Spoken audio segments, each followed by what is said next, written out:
Okay. Hello and welcome everybody to everything you wanted to ask about research, but we're too afraid to ask. I am here with Kirsty Higgins, founder and MD of 1KH Consulting, research consultancy. I've had the pleasure of working with Kirsty many years ago at Proximity. And Kirsty, tell me a little bit about I think it's just 20 years now you've been masterminding the world of research. Is that right? Nearly 20, more like 15. I had a whole other career in publishing before that. But for the research side of my career, it's been nearly 15 years, which has flown by. A lot has changed in that time. I started my research career at Proximity with you. And the strategy team there, and then moved on to large agencies like JWT and the WPP network, and then back to Omnicom to RAP. And then later on, before I started my own consultancy, I worked for a smaller independent multi-methodology research agency, and also a mobile self-ethnography agency. Really, it was like mobile communities. So I've kind of touched on a lot of different methodologies in my career, and many different clients on a global scale. So I've seen it all really in the research world, and our main aim as researchers within agencies particularly is to be a neutral ground. So we are the people that the strategists, the account directors, even the C-suite and management team of an agency would come to carry out research projects of all differing kinds, and also do our own pieces to share with clients and businesses to aid in our strategies and creative development moving forward. So I've got a vast array of knowledge, so decided to go it alone about, I think, 4 years ago now, nearly 5 years ago. And it's been great, and we do lots of different projects. I think that the research world is so varied, and that's what keeps me engaged with it. Yeah. I think that's one of the things I was going to say, actually. So research, I mean, it's such a key area of businesses, and it's a vital activity of both businesses and in the communications world, but it's a broad term, right? So can you outline like when you can and when you should use research? I think the key thing to say as an overarching viewpoint is that any business that can carry out research about their work, their products, their consumers, are in a privileged position, because often, so there are hundreds of different types of research, and a lot of different clients do these kinds of research on a one-off basis.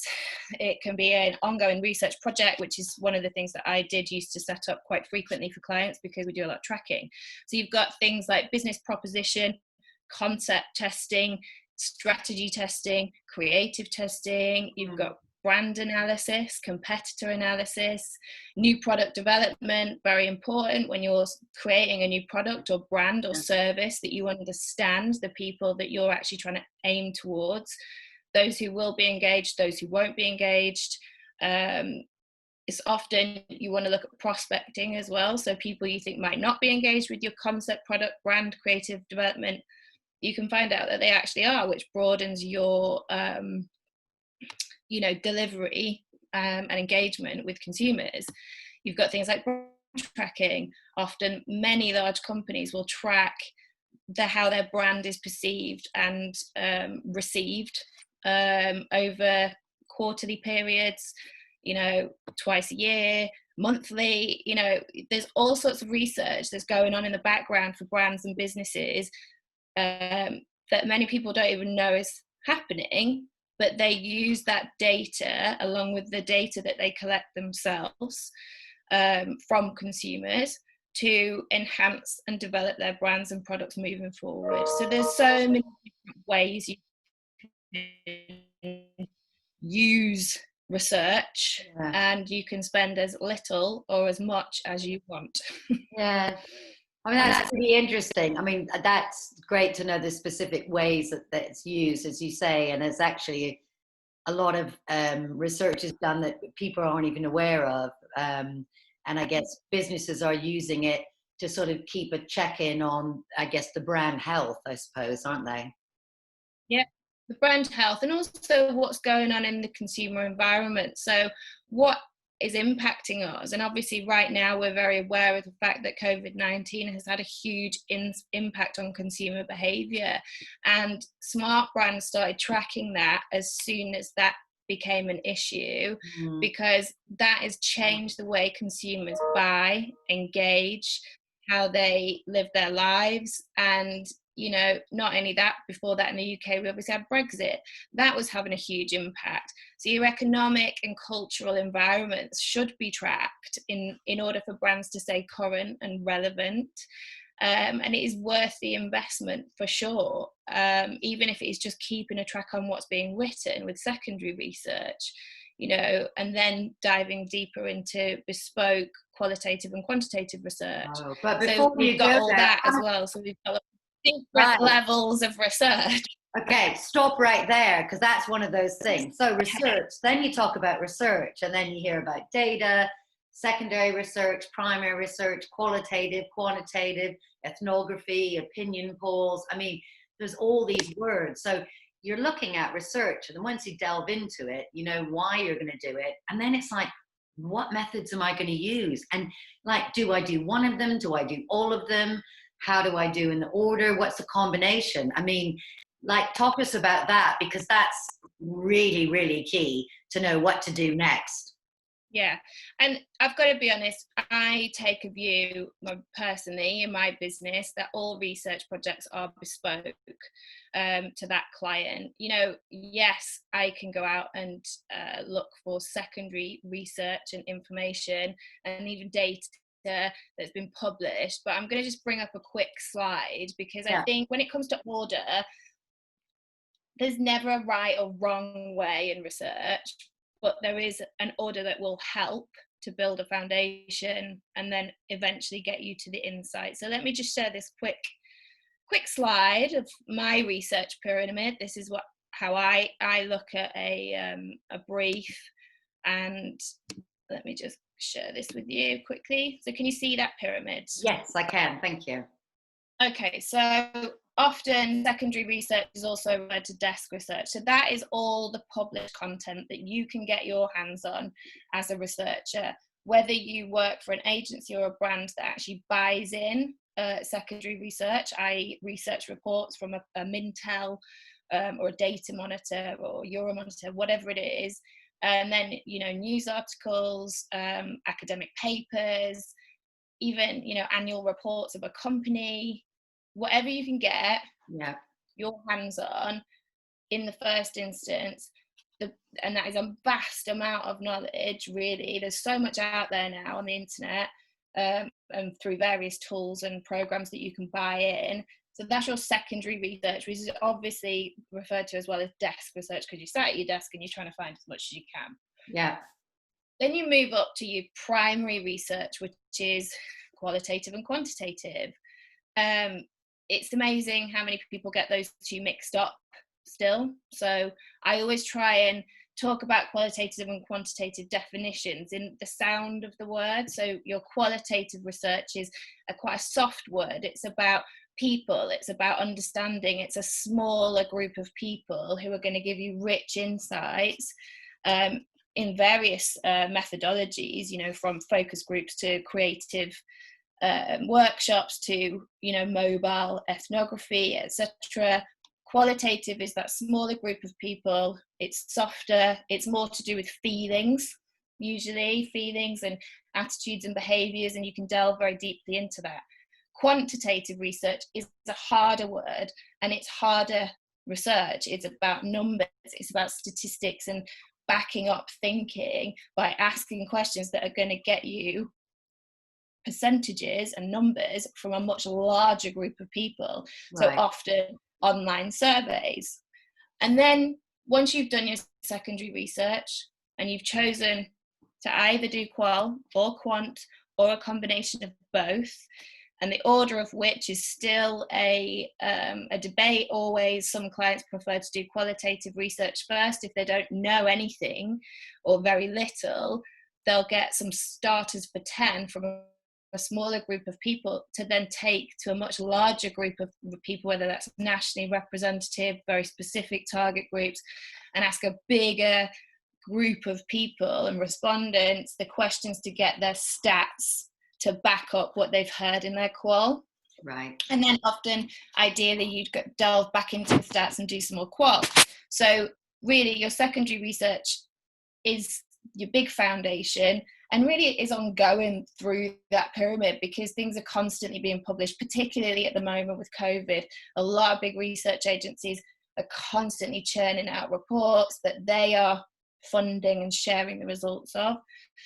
Then you need to look at your brief and say, right, how much do I know? If I know very little, do I want to do a little bit of qual first and get that view of the people and then take that to quant?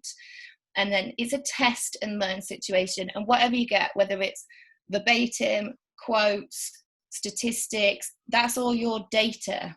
Right. And you have to analyze that data. So then you analyze the data, and hopefully, not always, you get to an insight, and the insight should fuel the aim of your research objective in the first place. So it should take your brand forward, your business, your concept, your creative development forward. So all that stuff that you do, secondary, qual, quant, whatever you do, all your data should be able to be analyzed in order to get you those golden nuggets that mean that you've uncovered information that you potentially didn't know as a client, you've qualified a hypothesis, or actually, you know, you found out that your hypothesis is incorrect, which does happen. Yeah. And then you take your insights and you drive your business forward in whatever way that you're using that data. So that pyramid is just a real, very basic. We could make it so much more complex, but if you talk about the order of doing things and, you know, where everything sits, this is a good place to start. Yeah, I think that's really good. And I know when research is used, certainly for the assignments we're doing at the university, it's really interesting that it's thinking about the objectives, the methodologies, and then actually coming out of that analysis. I love the idea that you're saying that you take the key facts only, and that's your data.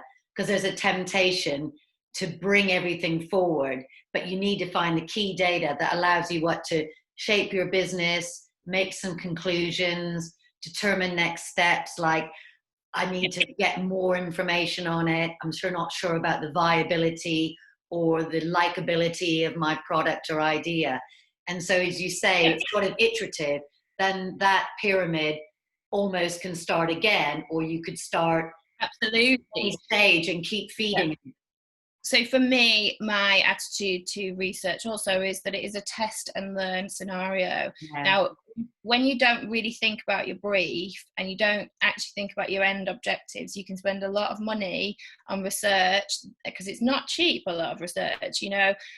You can spend a lot of money on research and not even ask the right questions. So really, like for me, when I get a brief, I actually work backwards. So I look at the brief, I look at the context, I look at every piece of information that we've already got, whether that's doing an audit on work that the client has already done or starting from scratch with secondary research. And then I work backwards. So I try and understand the narrative that a brand or a business wants to come away with. What is the story they want to tell? Is it a story about, you know, the emphasis that their creative development will have on consumers? Is it, we don't know anything about this particular product area that we want to go into, so now we need to, you know, we need to understand X, Y, and Z to get it into market. So you see what I'm saying? We've got to go from the end goal and work backwards. Well, I think that's really, really smart, and I think it's a really good way of looking at it, because if you don't work backwards from your key objective, thinking about it, how do you know the questions to ask? How do you know to analyze your results? You need to have that end goal in order to determine who you speak to, what method you use, what questions you ask, and then what you consider your key data coming out of it, because it's all got to support your objective. Yeah. And so I often say to my client, I mean, I personally can work with a short brief that says we don't even know what questions to ask, so can you look at the brief, look at our objectives and tell us what questions to ask. Right. And that's fine. But I often say to the client, let's be collaborative, because you know information that I don't know. So it's best for me, and I like to work in this way, I think a lot of people do, particularly researchers, is to ask the client, what are those golden questions? I call them golden questions. What are they? What do you feel are the most important questions to answer?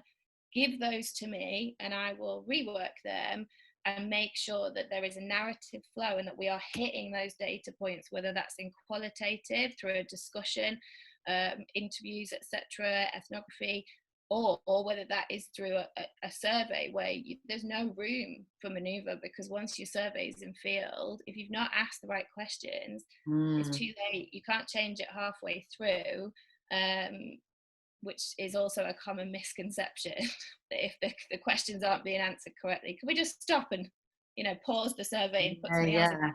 You can't, know. So we've kind of got to do it correctly and robustly. You need to make sure that those golden questions are in place and that everybody's on the same page. So what might be in your head, I interpret in a different way. So everything is discursive and collaborative. And once you've got your golden questions, you can make a structure out of anything, for a discussion guide, depth interviews, online survey, mobile community, whatever it is. So I'm just thinking about the students particularly who like trying and testing research. Would you suggest, if you wrote your golden questions, to try them out on someone a friend, just to sort of see the answers they get back, so that you can feed back? Yeah. Is that allowed? Is that allowed? I would encourage that. I would encourage it, because in our businesses and in our world, we can get very bogged down in jargon, agency chat, business chat, whatever it is. But, not to undermine any consumers out there, they don't often understand what we're talking about. So like what I used to do, and still do, is I would ask someone who was close to my target group, or someone who was totally nothing to do with the target group, and ask the questions and say, do you understand that question? Does it resonate with you? Could you answer it? The other question, so I used to call it my mum test, and ask my mum, do you get this? And she'd be like, yeah, I get that. She's pretty smart. But sometimes you go, oh my God, I don't even know what that terminology is, and you think, oh my God, no, we don't know, because we're in it every day and we think everybody knows how to speak agency language or language.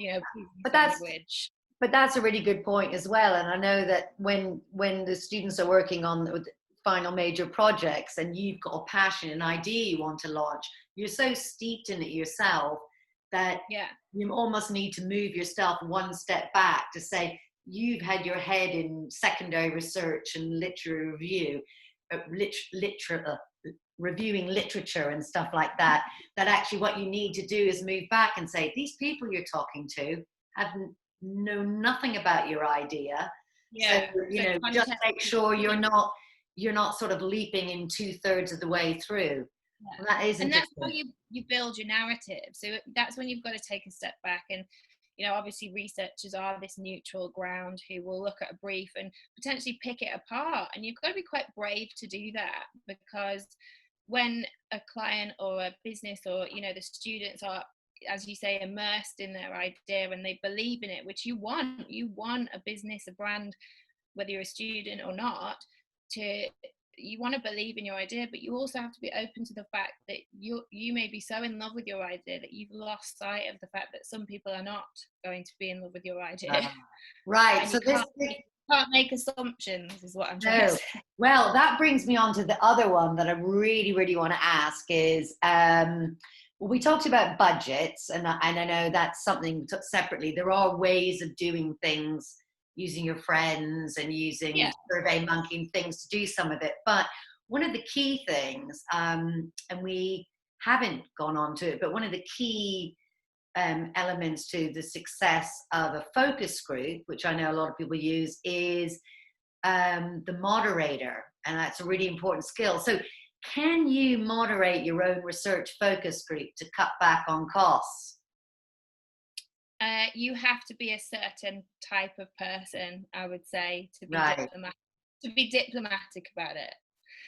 If you're a person who is very wedded and in love with your idea or your concept, it is very difficult to sit in a room of people and listen to a discussion that potentially is going to go a bit south and not what you want to hear. It is not, as a moderator, it is not your role to get involved in discussion. It is your role is to fuel discussion and keep it going and draw out more information. But if someone says something that offends you and you're the moderator and it's your brand, it's very easy to jump to the defense of that brand or an issue or whatever it is that you're talking about. So I would say, from a best practice point of view, you can really have a go at it. And as the students, you haven't got a budget, so you can give it a go. But if you know that you are very passionate about a subject and you believe it one way or another, you either have to be very prepared to be quiet and listen and take it all on board, or you can't do it yourself. Like, I hate the word can't. You can, but you'll find that you may lead that focus group in a way where it's actually not natural and it's not showing what people really think. And also, if a person knows that you are the owner of this brand, concept, business idea, whatever it is, they sometimes feel inhibited to say the right thing. Right. Whereas if it's someone completely neutral, they can say whatever they want. They're not going to be judged on it. The person doing the research or moderating the group or, doing the depth interview, it's not that they don't care, but they just want to get the right result and the accurate result. Your job as a moderator in any qualitative environment is not to lead your respondents. Right. But that's also true of quantitative research. People often write questions where they know they're going to get a certain answer. So that's like leading a horse to water and making it drink. And you should, it's not a good idea, because there's no point in getting research results that are not accurate, because essentially then you're going to create your brand, product, have your business idea, and the results of your research are going to be skewed. And then you're going to be disappointed further down the line because actually you didn't listen or let people tell you what they really think. So there's no bad result in research. Well, and so I tell you what, so this is my final question for you, Kirsty, which is, and it comes up all the time, and you were leading right up to it, but just to be clear, the big fear for people is, what if I don't get the results I want or need? Well, that is a huge fear. And can you imagine when brands are spending tens, hundreds of thousands on research? They are desperate to get the results they want. Now, those results may not necessarily be the results that you may not get the result you want, but whatever result you get you should take that as a positive. So it's awful when you have to deliver, for example, the news that a creative team may have come up with the most beautiful campaign and they think that's award winning and consumers are going to love it, and they sit there and say, I'm sorry, I don't get it. But the reason that that's great is because don't spend the money putting it on TV or into social or wherever you're going to land your campaign. You don't do that. You go back and you test and you learn and you say, okay, that wasn't the result we were hoping for, but what result did we get? Because that's what we need to listen to. So for me, I've had to deliver some pretty awful news to clients over the years that they didn't want to hear. They were like, they believed so much in their own ideas. And that is often just because you're in it every day and you have to care about what you're doing. And so when a negative result comes in, it's not a bad result. It may be a negative attitude, or a negative statistic that you didn't want, but that's actually a learning in itself. And you can take that away and say, right, let's rejig this idea, concept, product development, whatever it is, creative campaign, let's rejig it, taking into account what people have actually told us, the people we want to target and reach and engage with, and go back to them and ask them again. Yeah. Right. I mean, it's interesting. It almost feels like the negative comments are almost more useful than the positive comments.